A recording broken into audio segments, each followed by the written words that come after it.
Greetings! I am Herbert Erpaderp, and today I'm going to build this 15mm scale Flames of War Soviet T-28 platoon. This resin and metal kit can make 3 T-28 tanks.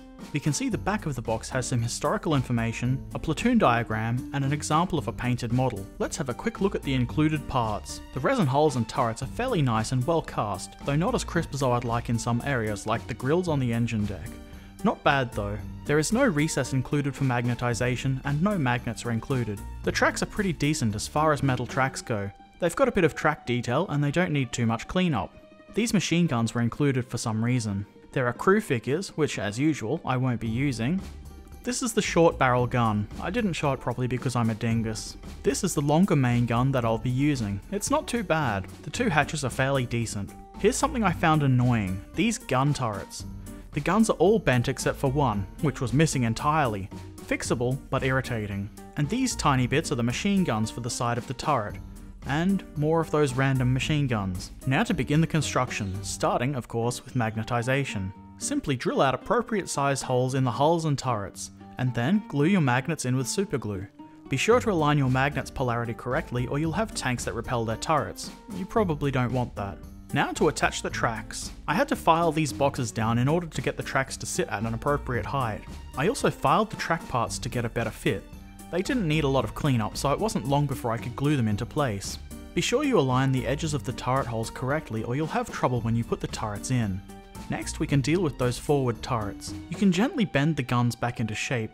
Do this slowly to reduce the risk of breaking them. I use a straight edge, like my file, to help get them as straight as I can. Then tidy up the sides of the turrets with the file.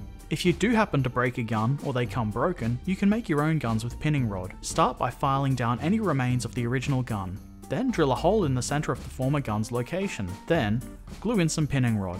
I'm not sure what diameter this is, but it looks like it's just about perfectly sized. You should be able to get similar pinning rods from just about any hobby supply. Next, use an intact turret to approximate the length at which you should cut the rod.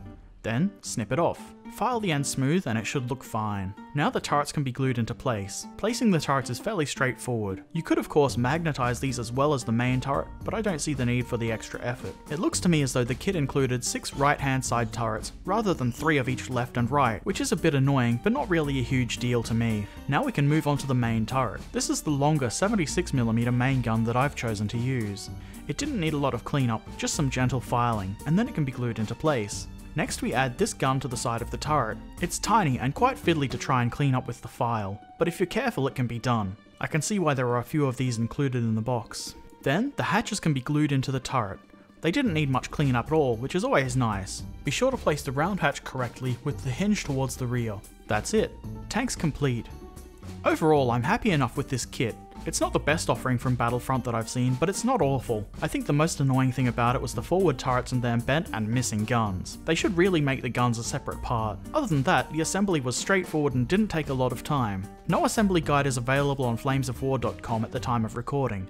The page says it is coming soon though, last updated August 2013, so I wouldn't hold my breath. Fortunately, it's pretty obvious where the parts go. The reason I bought this box set was mostly because I think the T-28 is an interesting looking tank, so it isn't particularly high on my list of things to paint, but eventually it will get done. I hope this has been interesting or helpful for you. Don't forget to subscribe if you'd like to see more. Thanks for watching, farewell.